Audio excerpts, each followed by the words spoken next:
much. So I'll start by welcoming everyone who has joined or who is joining. I'm sure some of the people are still joining, but let's get started so that we can cover all the material within the time allocated. I'll just start by a quick introduction to myself. You still have Stephen Claxton and Ian Allen. They will introduce themselves when I hand over to them. But my name is Michael Tchareva. Some of you already know because we've been holding these webinars for some time now. I chair the IAA Banking Virtual Forum, so I am the chairperson with Ian Allen as the deputy chairperson. We will be holding about 4 webinars on the banking topics in 2024. This is the first of those webinars. And what we have done here in picking the topics is that in 2021, we released a paper on opportunities for applying actuarial techniques in banking. And we are now upgrading that paper. So it is work in progress. And in upgrading the paper, we are adding a number of new chapters in there. And from those chapters, we have picked 4 of those chapters that we are holding webinars on. And today's webinar is on banking resilience risk management. It's recovery and resolution planning. Some of you would have been following in 2023 when we had banking issues, banking turmoil mainly in North America, with a few banks having problems. And then in Europe, Credit Suisse also having problems. So recovery and resolution planning becomes a very, very important topic. And we are even starting with it now to address issues that arise in the event of banking problems. So that's the topic that's going to be presented today by Stephen Claxton and Ian Allen. I'm doing the introduction as I normally do, and I am going to hand over to Ian and Stephen. But maybe before I do that, Nancy, very quickly, you can just deal with some, any housekeeping rules if there are any. And then from there, I'll hand over to Ian and also to Stephen, and then they can introduce themselves and get into it straight. Otherwise, thank you very much for attending. I trust you enjoy. Thank you. Thank you. Just a few notes for participants. There's a great amount of content for the speakers to get through. So if you have questions during the presentation, please add them to the Q&A below. And if they are not addressed at the end of the session, we will take them down and we will have them answered afterward. Our recording and the presentation will be posted on the IAA website for those who wish to refer to it, and we will add the Q&A responses there if we don't get to them. Thank you. Thank you, Nancy. So I think in the interest of time, we'll just jump into the presentation. So let me start by stating the objective of running today's session is to promote and support actuaries either working in the banking industry or actuaries seeking to explore potential opportunities in the banking sector. As Mike mentioned, at present, the IAA is conducting a peer review of a bank comprising of chapters written by banking practice actuaries aimed at furthering this objective. And for my sins, I wrote a chapter on the topic of recovery planning. So as a potential preview to the next chapter of that book, I thought it naturally made sense to expand the topic of recovery planning and highlight some of the areas relating to resolution planning, which for reasons will become hopefully apparent during today's presentation. So in terms of today's presentation structure, for which I assume little or no banking knowledge and no knowledge on the banking of topic of recovery and resolution, I'll start by providing a little bit of context as to why we're here today to discuss how to handle the situation when a bank fails, which may seem a little odd given the reams of prudential regulation and supervisory oversight in place to prevent such an event from occurring. After which, I'll outline some of the building blocks or foundations of recovery and resolution planning. This will hopefully provide audience members with an appreciation of the range of opportunities for actuaries seeking to work within the banking sector. I'll then dive a little bit deeper into the topic of valuations and resolutions, or VAR. This is a topic I've chosen because it naturally lines up with the classical actuarial training and skill set. After which I thought it probably important, given that the topic of resolution and recovery planning has been in place for a number of years, to highlight this is a living document as the operating environment and the conditions which a bank face continue to change with time. Finally, Ian and I will conclude with a more structured presentation of how we see actuaries contributing in this area of recovery and resolution planning. And as Nancy mentioned, if there's time, we'll then go into a structured Q&A process. So Ian, if we could just go to the next slide. So as I mentioned, we'll start the presentation by explaining why we're looking at the topic of resilience risk management, which is a step beyond simply looking at the contingencies associated with a particular event occurring.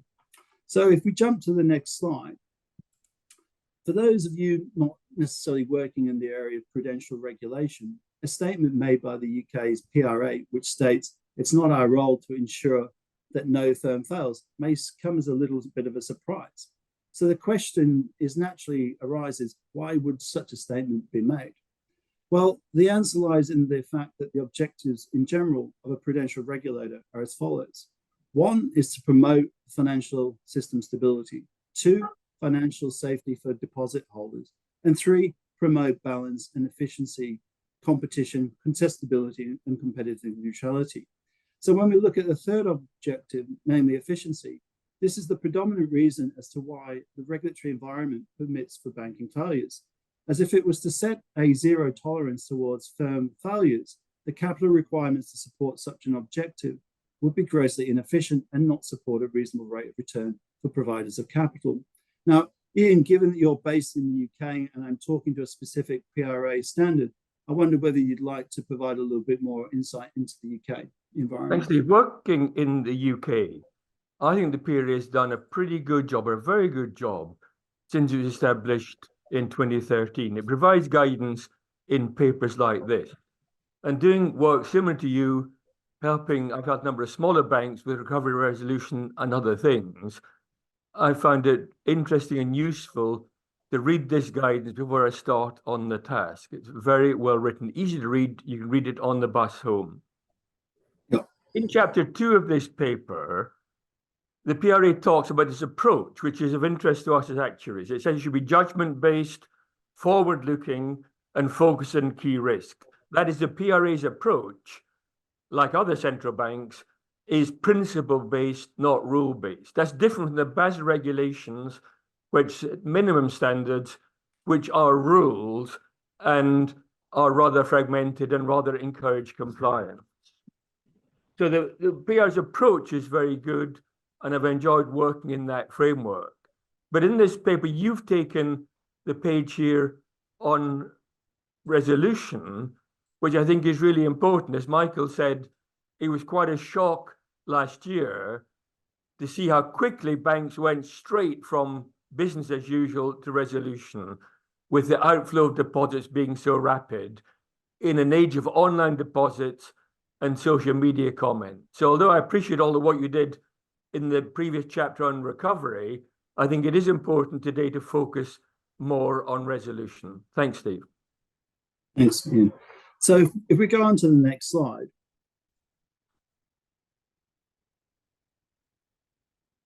So having established that the regulatory environment rationally allows for banks to fail, let's now look at a high level as to how banks and regulators assess and manage this risk. And for this, we'll introduce the concept of the stress continuum as highlighted on the current page. So in broad terms, there are three distinct states which defines the stress continuum for any bank. One is the crisis prevention region, denoted in green on the slide. Two is the crisis scenario and early intervention measures, as denoted in orange. And finally, three, which is the resolution state, as denoted in red. So a natural first question would be, how does one transition across this stress continuum? So starting from the business as usual environment, the policy driving the assessment and management is the bank's risk appetite framework. Now, as part of any effective risk management, risk appetite framework, the bank will set risk-based limits based on its material risk assessment, which is part of the business model assessment within its internal capital adequacy assessment process, or what's known as ICAAP. Now, one may think of these limits as the bank's overall tolerance for risk associated with a specific business line. And on the slide, you'll see that these limits represent the barrier between the business as usual environment, or the BAU environment, under the bank's risk appetite framework, and the bank's recovery planning framework, as indicated as yellow on the slide. Now, these limits are measured using a variety of financial and non-financial dimensions. Financial metrics relate to capital, liquidity, funding, and leverage, whereas non-financial relate to operational and reputational related risks, such as cyber risk, for example, and mis-selling of insurance products, for example, which is what you've seen in the UK. Now, for example, the bank may transition from a BAU environment into the recovery state if the liquidity coverage ratio, or the LCR, falls below, say, for example, 110%, or the common equity tier 1 ratio drops below 9%. Now, note importantly, the thresholds or the triggers which are set for these must have a positive spread with respect to any minimum regulatory requirements. So in simple terms, when a bank breaches its risk appetite setting based on forward-looking early warning indicators, it should essentially trigger the plan of recovery. So let's now look at the next transition, which is the recovery from recovery into resolution. Now, this is a little bit more complicated due to the fact that managerial responsibilities transition from the bank's management to that of the resolution authority, where the resolution authority may or may not be the entity responsible for the supervision of the bank. In the case of Australia, APRA is both the supervisor and the resolution authority, whereas in the UK, the PRA is the supervisor and the Bank of England is the resolution authority. Now, the decision relates to an assessment of failing or likely to fail, which is defined as the moment when the bank transitions into the beginning of the resolution process. Now, the decision is assumed to be taken by the competent authority when the bank breaches its point of non-viability, or what's referred to as PONV. Now, examples of failing or likely to fail are things such as over-indebtedness or excessive leverage, withdrawal of authorization or of the banking license, ill liquidity, and the need for extraordinary public support in the form of sovereign guarantees, for example.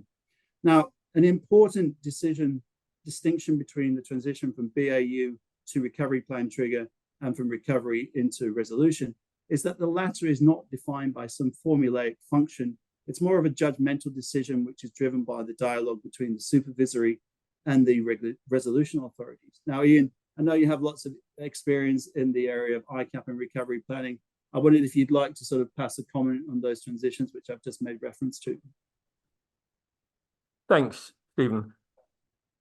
It's interesting in the first place, doing this presentation with you, how similar your experience is in Asia Pacific to mine in the UK. It's exactly the same. So it's good that actuaries working in banking can operate globally.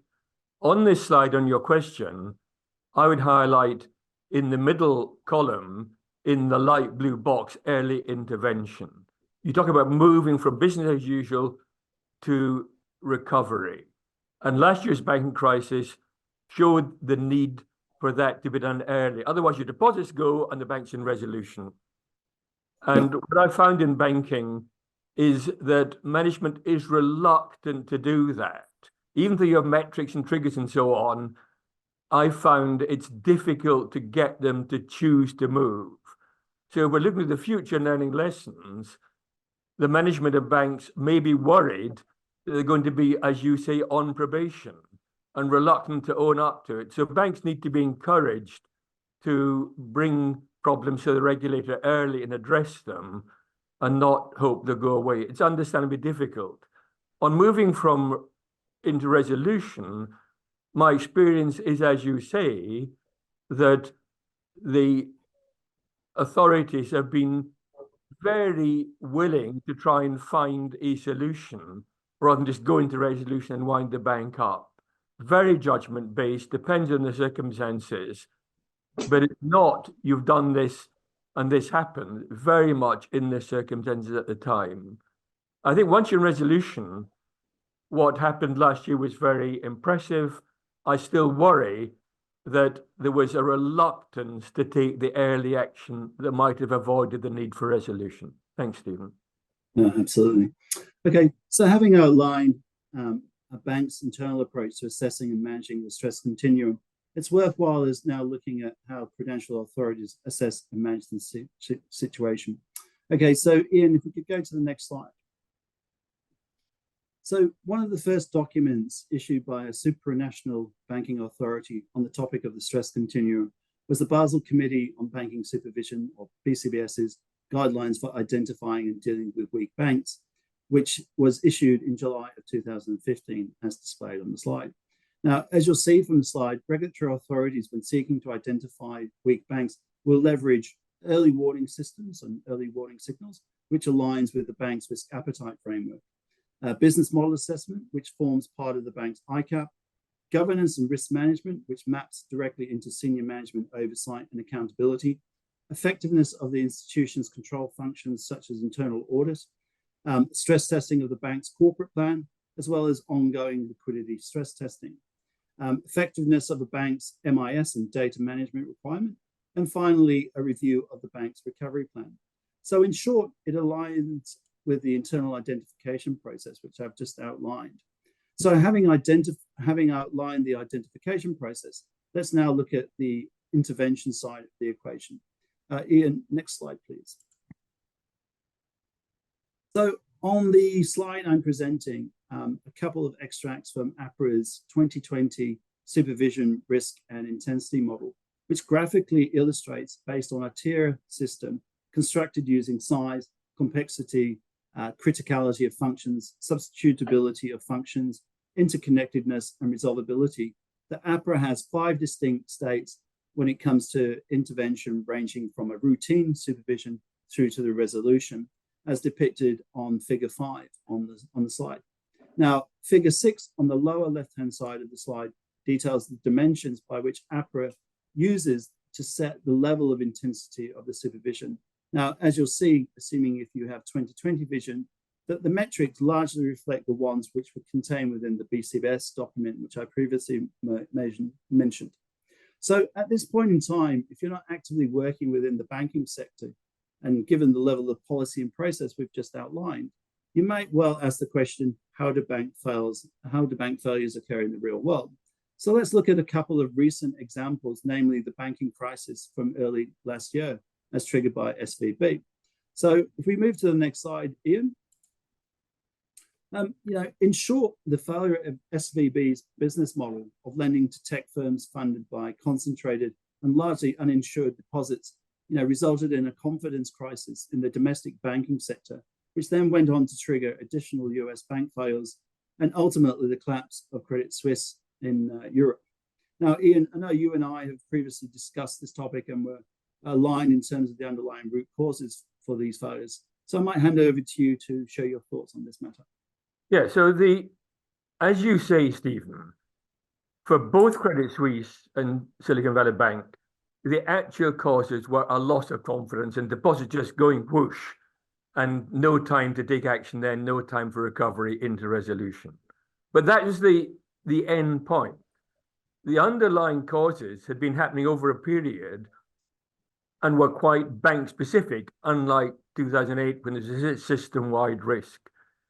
In the case of Credit Suisse, it had been involved in a number of bad loans, things like Archegos and Greenshill, which the banking committee itself calls scandals. And one wonders if actuaries had been working there, whether they would have spoken up. They should have spoken up. Somebody should have spoken up. This did not come out of the blue. Silicon Valley Bank was in the context of rising interest rates. They had been investing money from deposits in longer term bonds. And as we as actuaries all know, when interest rates go up, prices go down. They sold and realized losses and precipitated the crisis. Clearly, had actuaries been there, we hope they could have helped with a basic asset liability model management. So as you say, it's disappointing that failure still occurred. Having worked in banking for quite a long time, it is very disappointing, because after the horrible crisis of 2008, which I lived agonizingly through day by day, so many improvements were made to the Basel regulations. The amendments have addressed all the perceived problems in 2008. So how come it happened again? Well, one concern I would express, while I do appreciate the good intentions of the amendments to the regulations in addressing past problems, the regulations now expand to almost 2,000 pages, and they're not something you're going to read on the bus home. You really need to lock the door, put your head down and focus. Another issue, I don't want to be critical, they're well-intended, but the regulations take one risk at a time: credit risk, market risk, operational risk. They don't look across all risks or interaction between them. And this fragmentation of the regulations encourages what's often said by people, that many banking risk managers work in silos and don't look at the chain effect that led to these problems. So these are some lessons to be learned from 2023. We should respect that 2023 was not a system-wide meltdown like 2008. It was not really that big a deal. So in learning lessons, I would be concerned not to have more and more and more regulations to address past problems, to make the regulations more voluminous, more complex. What I think we need is more of what the PRA said: more judgment-based, more forward-looking, more focused on key risks, and more early intervention. And this could happen in one of two ways. With Michael, I've written some articles on the case for banks having something like an actual function insurance, or something like the strategy function I ran as a large bank, which is not on the day-to-day bureaucracy, but always forward-looking, always problem-solving. That's one way it could be done, or it could be done in the things that were on one of Stephen's previous slides, that the team which is doing the capital adequacy assessment, the ICAP, the liquidity one, the ILAP, the recovery and resolution plans, they could be leading to awareness of problems and encouraging people to address them. Thanks, Stephen. Yeah, I absolutely agree with you. The Pillar 2 process of the internal capital assessment and the internal liquidity assessment process is absolutely a critical factor to bring that interaction and dependency structure across the nature of the risks. I mean, it's a critical process. So thank you for that comment, Ian. So if we go to the next slide, so hopefully at this stage of the presentation, you've got sufficient appreciation of why and how banks and the authorities manage and assess the stress continuum at a higher level. So let's now drill down into the next level of detail relating to recovery and resolution planning stages. Ian, next slide, please. So in terms of designing and implementing an effective recovery plan, there are 8 fundamental logical building blocks an actuary should consider. The first being governance and senior management accountability, which in practice means having a crisis management team in place, comprising generally of the bank's C-level suite. The second component relates to strategic analysis, considering critical services and critical functions as displayed on the slide. Now, this is arrived at using 3 key steps, namely step 1, assessing the impact of failure. Step 2, looking at evaluating the supply side assessment of the function which is being provided by the institution. And finally, the third step, assessing the criticality of the function performed by the institution, or looking at whether their function can be substituted by a different institution. So once you've established that critical functions and critical services, you then look into the third step, which relates to a scenario narrative. Now, the scenario can be based on either a fast-moving or a slow-moving event, which is intersected with whether the specific event is relevant to an individual bank, whether it's market-wide, or whether it's a combined event. Now, by way of example, you could consider a fast-moving idiosyncratic event as a cyber attack. Now, this is something which the European Central Bank, as part of its annual stress testing program, is looking into these types of situations. So off the back of these scenarios, the bank must then define early warning signals and recovery options, such as capital raising via the suspension of dividends, balance sheet reductions through portfolio runoff, expense reductions via a reduction of your FTE headcount, or liquidity management, for example, looking at exceptional liquidity assistance from the central bank, for example. Now, when defining the recovery option, one must also identify the substitutability, or the suitability, should I say, the suitability based on the defined scenario, and account for all interactions and interdependencies based on the recovery options. Now, having defined the recovery options, the next step is to quantify the recovery capacity associated with that recovery option. Now, the recovery capacity must consider the impact on the bank's capital adequacy. So, for example, the common equity tier ratio, the risk-weighted assets, the asset size and composition, liquidity, funding, and profitability, as well as the franchise value of the overall organization based on its functions and its services that it provides to the real economy. The fourth component relates to communication and disclosures, which relate to a variety of key stakeholders as identified on the slide. Now, this is critical in providing absolute clarity on the nature of the event unfolding at the bank and trying to mitigate the potential spillovers of the situation into the domestic and international banking sectors, as Ian illustrated previously in the case of Silicon Valley Bank. Now, the next component relates to the low frequency but high severity nature of triggering a recovery plan. It's the ability to conduct fire drills or simulated recovery events to ensure that its preparatory measures aimed at alleviating the execution risks or operational dependencies are identified and assessed and mitigated to allow the bank to execute its recovery strategy in a timely manner, and ideally to offset the financial impact of the trigger for executing the recovery plan in the first place. Now, finally, as previously mentioned, all of the building blocks wouldn't be able to be implemented in practice in the absence of an effective risk data management program, to which one could reasonably look to the requirements associated with BCBS 239, which comprises of 11 principles ranging from data architecture and IT infrastructure, accuracy and integrity, to the clarity and usefulness of the bank's MIS and data. Now, it should be clear from this description of recovery planning that internal collaboration across group functions, business units, and clear and concise communication are critical factors in the design and implementation of any recovery plan.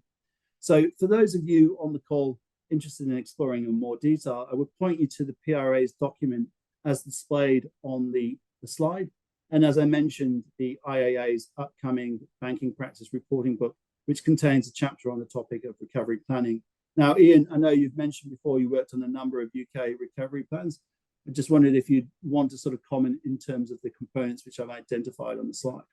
Just make a few brief comments. First of all, again, Stephen, it's remarkable how this is exactly what I do. Although you're in a different world, different content, different weather, it's the same stuff. So a few quick comments. On your blue vertical box, scenario narrative, Sam Woods, in a very important speech, Bufferati, 2 years ago, everyone should read it, implied that a number of banks were focusing too much on the macroeconomic scenarios set by the central bank and not looking at enough scenarios, and pointing out that insurers typically look at lots of scenarios. So very welcoming for actuaries to be involved in this.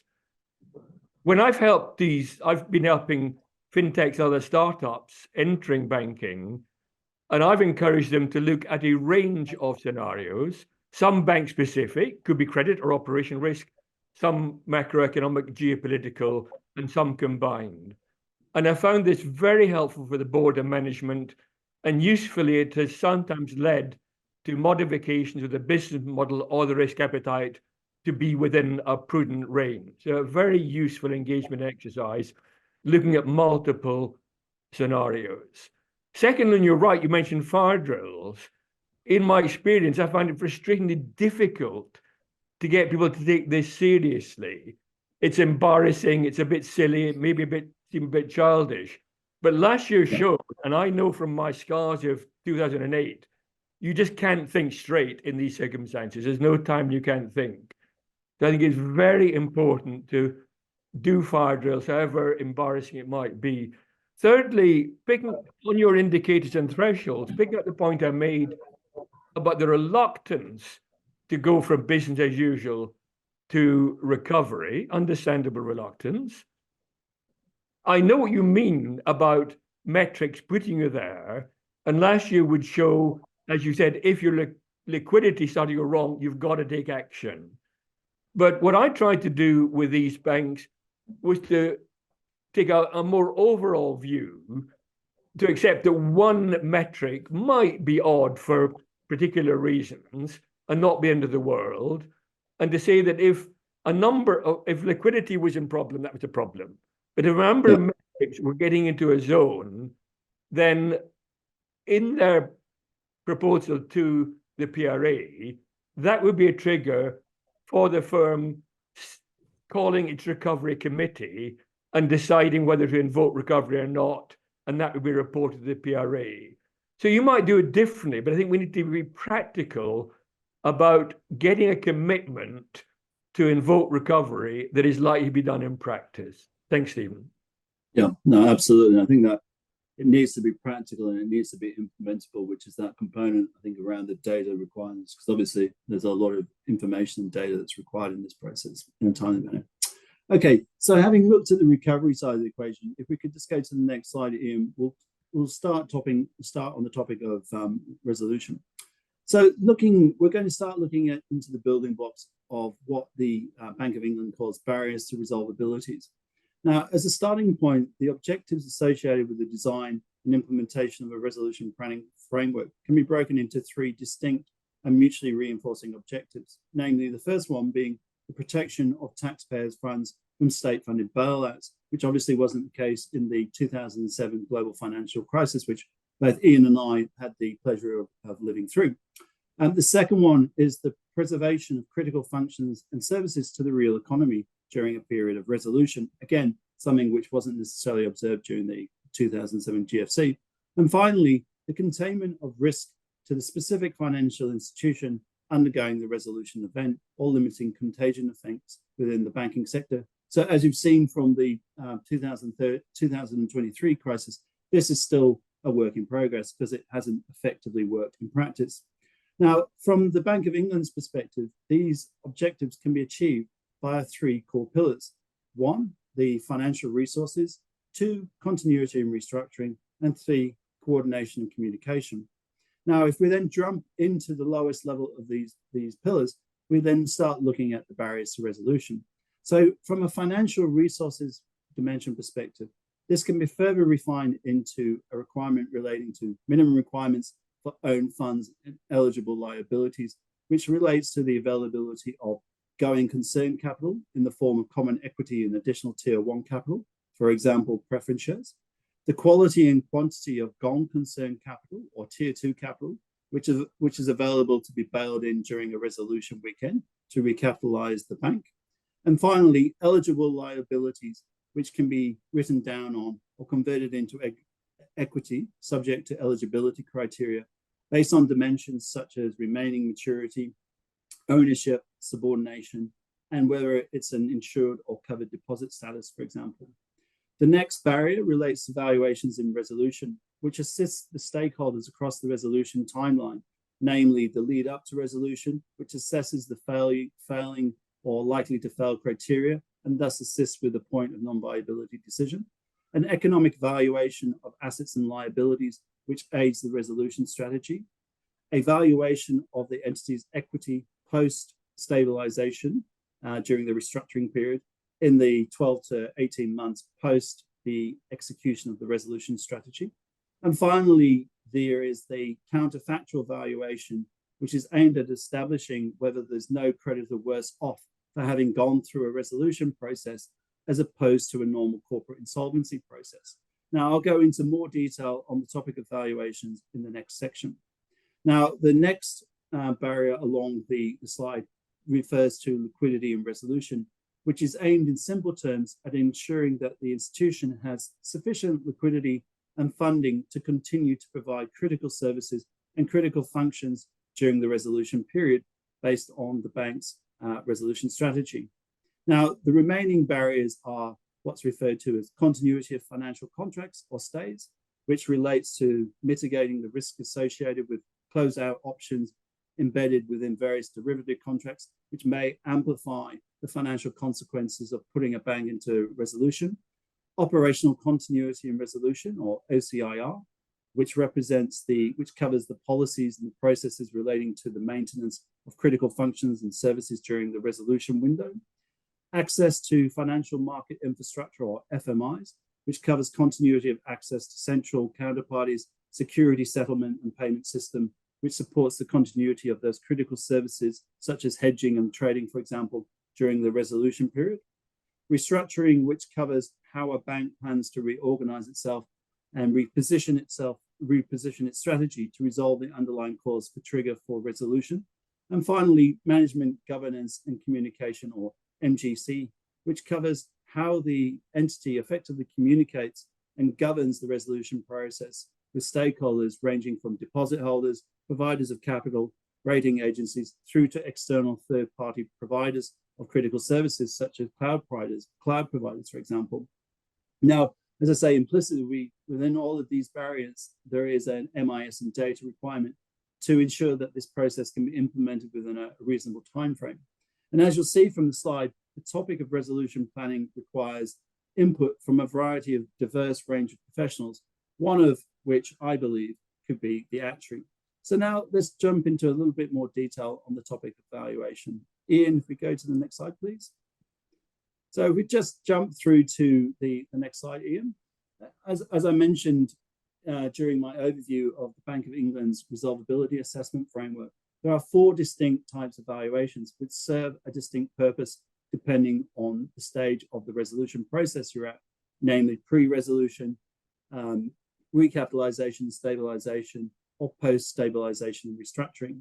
Now, given the limited time we have today, I've chosen to illustrate the process and concepts relating to valuation 2, namely asset and liability valuation. The purpose of valuation 2 during the pre-resolution period is aimed at measuring the magnitude of the losses which need to be addressed by executing the resolution strategy. The second being the measurement of the financial impact of the proposed restructuring plan during the post-stabilization period. And as you'll see from the slide, whilst the objectives of these valuations are different, there are still 7 common principles when conducting evaluation. Now, for additional information, I would point audience members to the review of the Bank of England statement on valuation capabilities as referenced on the bottom of the slide. Okay, Ian, if we could go to the next slide. So let me start by providing a little more detail in relation to the inputs and process relating to valuation 2. So from an input perspective, the bank receives a resolution strategy and a restructuring plan. From there, the bank then processes these inputs by executing the following steps, namely, step 1, source the point-in-time financial statements, or more specifically, the outputs of valuation 1. Step 2, disaggregate the balance sheet covering both assets and liabilities into homogeneous valuation clusters. Step 3, perform an economic valuation defined as a fair, prudent, and realistic economic value of the instruments contained within each of the clusters identified in step 2. And then step 4, reaggregation of the clusters and computation of the net equity position. For additional information, I would direct audience members to the EBA's valuation guide as referenced on the slide. So let me now jump into the details relating to the inputs and the process of the steps as displayed on the slide. So Ian, if we could go to the next slide, please. So the first input defined is the resolution strategy. Now, in simple terms, there are 4 distinct resolution strategies that can be adopted in practice, namely the bail-in strategy, adopted either via a single point or a multiple point of entry, the bridge bank tool, asset separation, and or the sale of business approach. Now, given in practice, the single point of entry bail-in strategy is the most commonly adopted approach, I've chosen to illustrate this for today's presentation. The bail-in strategy tool is to write down or to convert certain liabilities of the bank for the purposes of restoring the capital structure to support the maintenance of critical services and functions. Now, the current slide provides a graphical illustration of a bank's balance sheet pre-resolution, during the resolution weekend, and post-stabilization.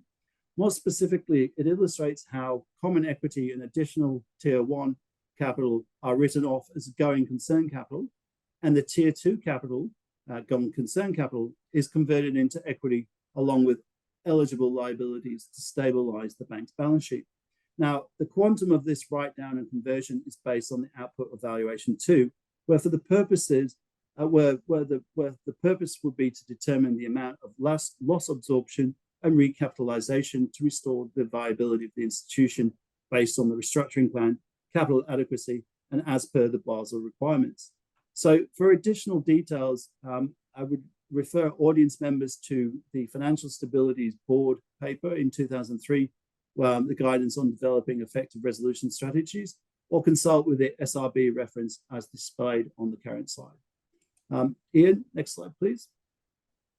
So the second input defined in the second input defined is the restructuring plan. As mentioned, the second use of the valuation 2 relates to assessing options via scenario analysis based on relevant macroeconomic and market-related indicators aimed at assessing the effectiveness of the proposed restructure plan post the bail-in weekend.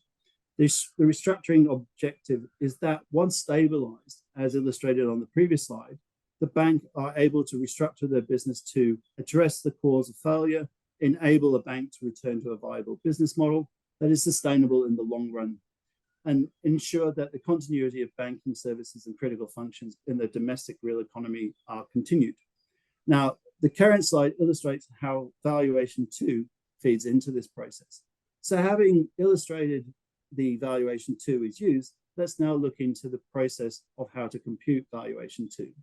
Ian, next slide, please.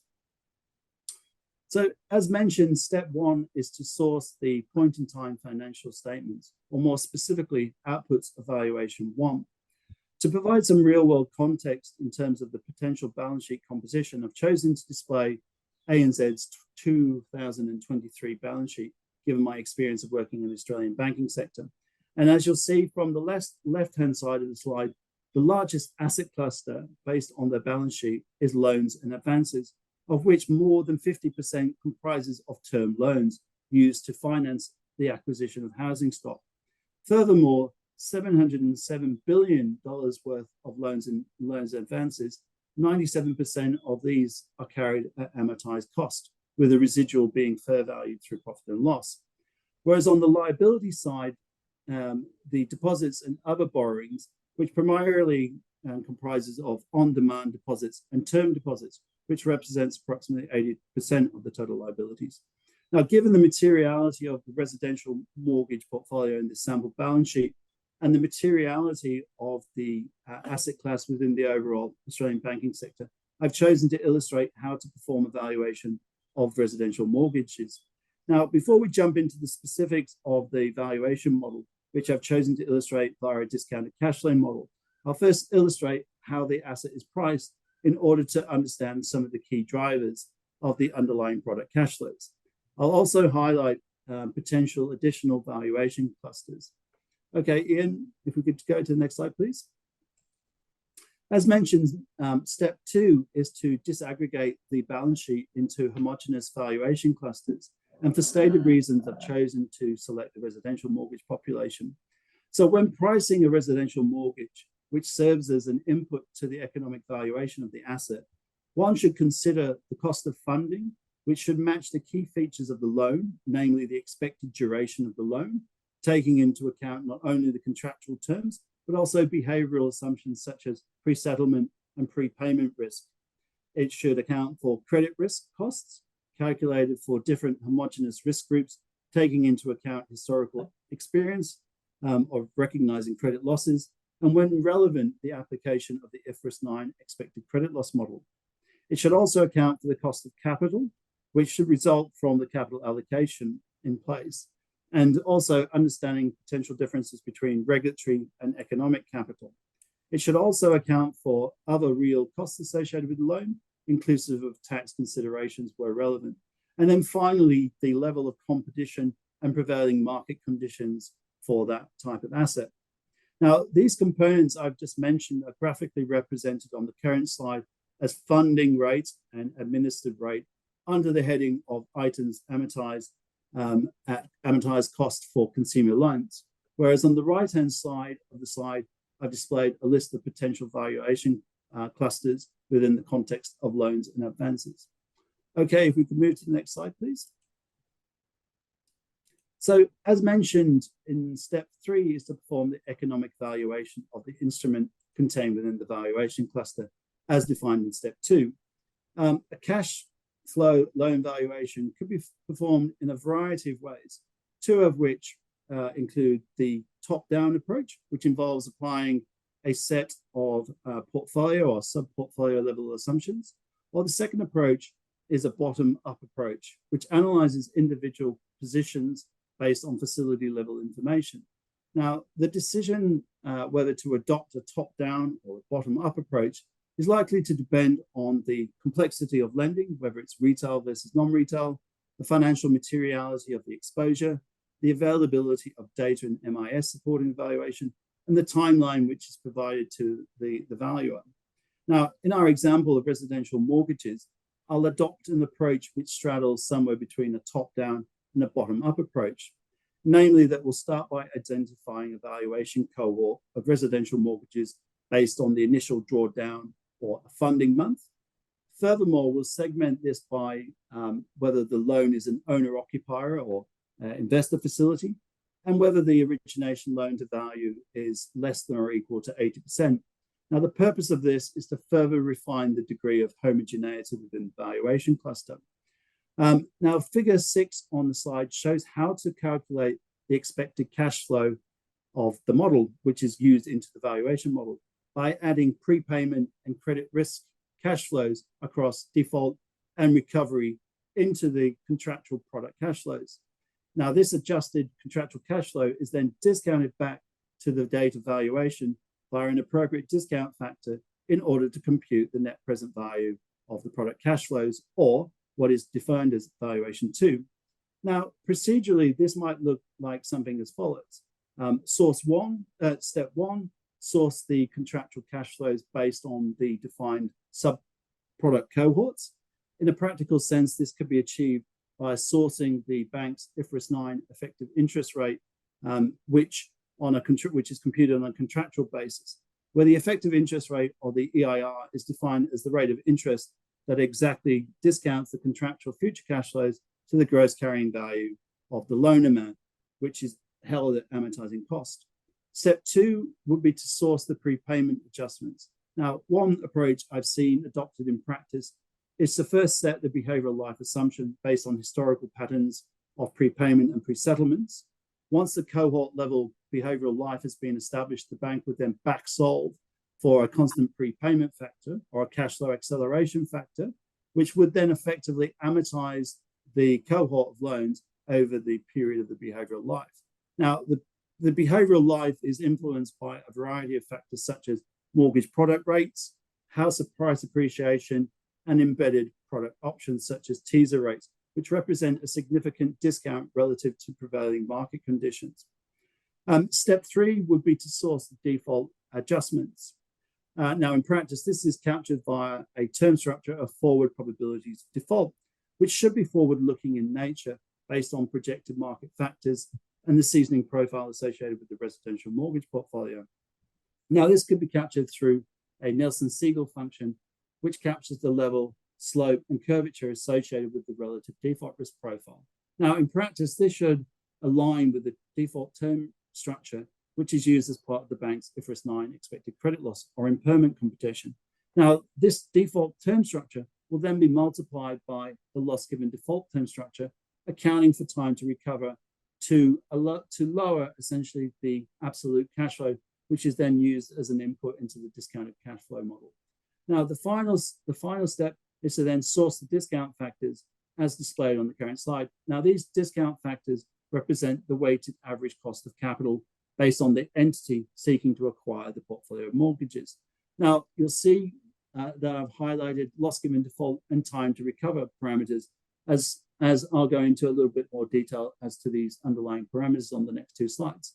Now, if we could just go to the next slide, I'll quickly go through this because of the interest of time, because we're starting to run out. But essentially, you can think of loss given default as a stochastic parameter, which is the composition of two distinct post-default states. So on the left-hand side, you'll see one state which represents post-default, the mortgage goes into a non-possession state, and under which case you essentially only have an accounting loss because the penalty interest rate should offset economic loss. The final indicator essentially represents that the mortgage goes into a possession state. Now, assuming that a mortgage goes into possession post-default, there are essentially two components associated with the loss. The first component being the cost of holding a defaulted asset. And then the second is essentially the potential equity loss, which is represented by the put option as displayed on the slide. Now, if we go to the next slide, you can, under various assumptions, you can take the expectation of that stochastic parameter and derive a term for the expected loss given default, which essentially feeds into that valuation function. And so you'll see that on the current slide, I'm displaying two core components, which is the first one being the economic cost associated with holding a defaulted asset as represented by the terms colored in green on the slide. And then the second component is the expected cost associated with negative equity, or where the collateral has been sold at a value less than the defaulted balance. So what you'll see from this service plot is essentially the expected loss given default is driven by the volatility of the underlying collateral. The more volatility in the underlying collateral, the higher the expected loss given default, and the higher the loan to value ratio, the higher the likelihood that there is a negative equity situation. So hopefully that gives you a very sort of top-down approach in terms of the components which are required for valuation too.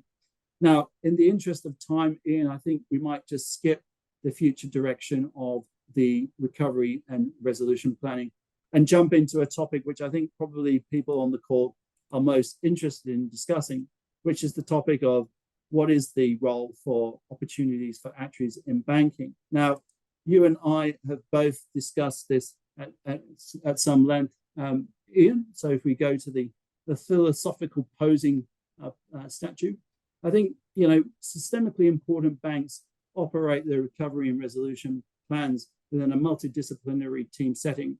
Group functions such as group risk, finance, treasury, operations, technology, company secretary, corporate strategy team. So maybe the question actually might be reframed as, how do actuaries contribute to this multidisciplinary team? Now, firstly, the actuary is well equipped to handle risk and uncertainty relating to a financial institution's business and operating model. The training of an actuary effectively allows them to communicate the consequences of recovery and resolution plans across those financial metrics such as capital, liquidity, funding, and leverage. Secondly, actuaries are trained to exercise judgment rather than just following the compliance of the regulation, as you previously mentioned. So in the context of recovery and resolution planning, actuaries can make an effective contribution to the setting of severe stress test scenarios, allowing for possible interactions between those risks to assess the results of stress testing exercise, and then to discuss potential mitigants, which could then include changing of the bank's risk appetite statement, which you've made mention to, Ian, and even the strategy and the business plan. Now, thirdly, the actuaries code, which encourages actuaries to speak up if they have concerns. This is a core component which I think is lacking in the current constructs of the banking setup. Now, that's my initial views. Ian, I might sort of pass to you to see if your views in terms of how you think actuaries could potentially contribute to RRP activities.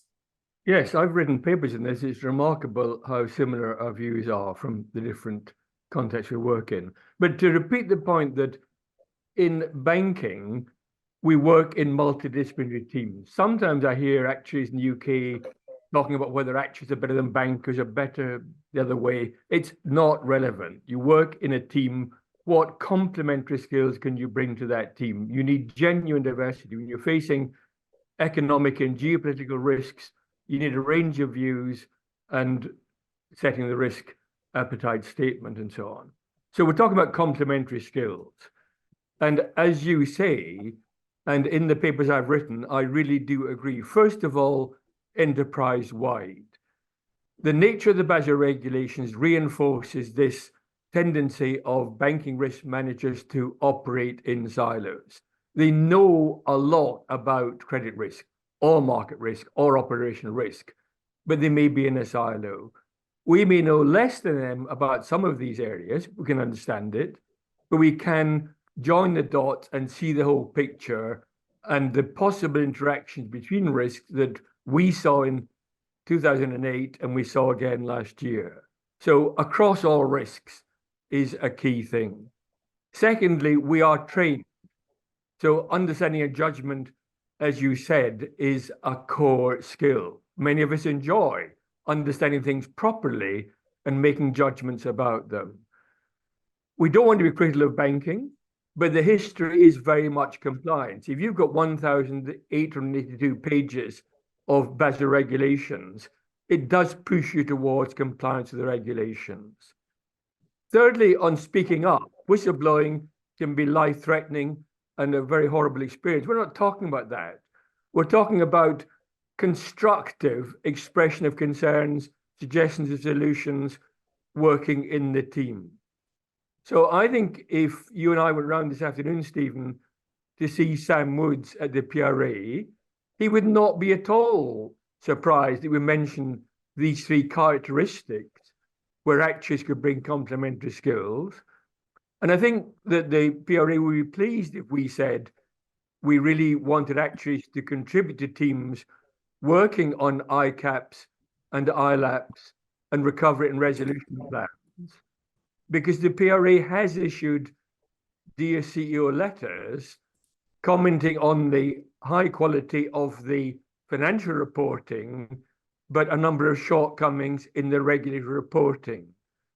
So there's many things that actually can do in banking, but I think contributing to this risk continuum we talk about, ICAPs and ILAPs, recovery plans, resolutions, is one of the most interesting things that actually can do and good for the world in general if we can encourage early intervention and avoid any need for all this stuff Stephen's been talking about in resolution.